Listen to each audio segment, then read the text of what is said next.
Magulo ba ang iyong isip ngayon? Patong-patong ba ang iyong problema? Nagtatanong ka ba sa Diyos, anong dapat mong gawin? Anong magandang gawin nga pag sobrang gulo na ng ating isip, pag hindi na natin alam kung ano ang tamang gagawin natin? Kapag magulo ang iyong isip, tandaan mo ang camera. Dahil ang camera, may maituturo siya sa iyo kung paano mo aayusin, itutuwid ang iyong sarili, ang iyong pag-iisip. 4 na aral mula sa camera. Una, just like a camera, learn to focus on what is important. Bigyan mo ng pansin, ng tuon, tignan mo, bigyan mo ng oras, yung tunay na mahalaga. Kaya nagiging magulo ang iyong isip, kaya nagiging magulo ang iyong damdamin dahil pinagsasabay-sabay mong tinitingnan, hinaharapan, sinasagot yung iyong mga problema. Isa-isa lang. At tingnan mo ano ba yung tunay na mahalaga. And I tell you, you will have peace in your mind and in your heart. Kamukha ng sinasabi ng ating Panginoon sa ating Ebanghelyo. Huwag tayong makamukha ng mga Pariseo na binibigyan ng pansin yung mga maliliit na bagay, pero nakakalimutan yung tunay na mahalaga. Baka naman binibigyan mo ng pansin yung iyong galit. Baka mahalaga pa rin naman sa iyo yung iyong pag-aalala. Ano ba talaga yung tunay na mahalaga? Yan yung bigyan mo ng oras. Isa-isa lang. At makikita mo, maitutuwid mo yung iyong pag-iisip. But secondly, just like a camera, capture only what is good. Capture only what is beautiful. Yung kunin mo lang, yung mabuti, yung maganda. Bakit nagiging magulo yung iyong isip at damdamin? Kasi pati yung hindi na mabuti, hindi na maganda, pinapasok mo sa isip mo at sa puso mo. At anong nagiging epekto nito? Di ba? Pag sobrang dami na, patong-patong, na hindi naman talaga tunay na mahalaga at maganda, ano yon? Di po ba basura?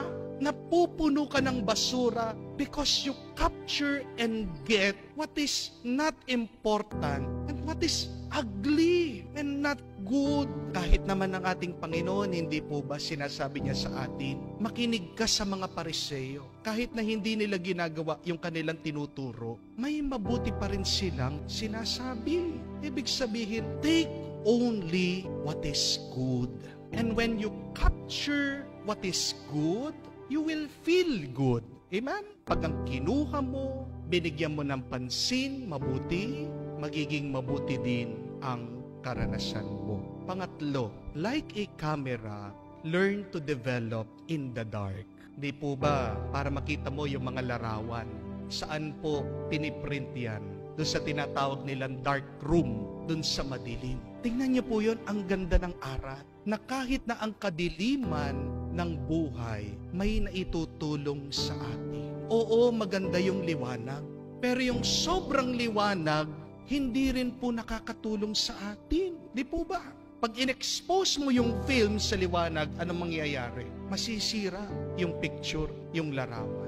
At nakakasira din ang sobrang liwanag sa atin. Yung sobrang saya, tingnan niyo po yung mga bata. Dahil nasanay, puro bakasyon. Ang hirap-hirap na. Ngayon, na pinapasok mo sila sa eskwela, hindi po ba? Sobrang tuwa, anong nangyayari sa tao? Tinatamad na. Konting sakit, konting hirap, konting bigat, nagrereklamo na. Mabuti at maganda din na nagkakaroon ng kadiliman o problema sa ating buhay. Because remember, it is only in the dark that a plant grows.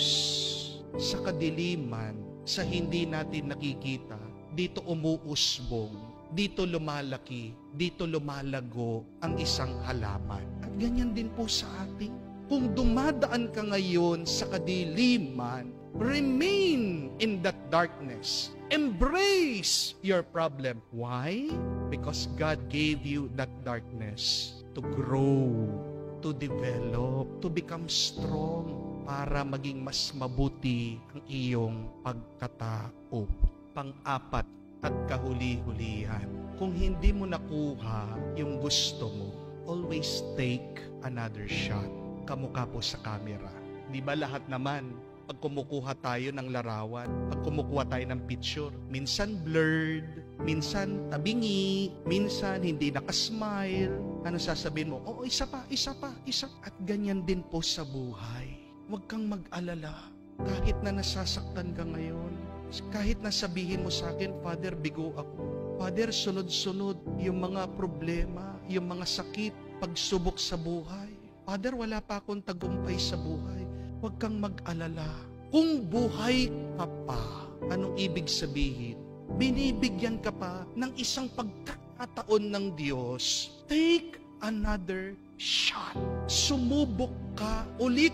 Magtrabaho ka, magpasensya ka, lumaban ka, magmahal ka, manalangin ka, hanggang makuha mo yung hinahanap mo. Hanggang maranasan mo yung ikatutuwa mo. Hanggang makamtan mo yung pangarap mo. Remember that. Habang humihinga ka, habang buhay ka, pwede pa. Kailan hindi na pwede? Pag nakapikit ka na, pag 6 feet under the ground ka na, yun na, dun pa lang, na-finish ka. Pero habang ngayon, na nagagalaw mo ang kamay at paa mo, hanggang ngayon, nabubuksan mo pa ang mata mo, hanggang ngayon, humihinga ka pa. It means, you can try again. Take another shot. Subukan mo hanggang makuha mo yung inaasam mo. Kaya naguguluhan ka kasi sinasabi mo sa iyong sarili, wala na, finish na. Hindi pa. Yan yung mabuting balita. Habang humihinga ka, meron pa. Subukan mo, gawin mo, maniwala ka dahil naniniwala ang Diyos sa iyo.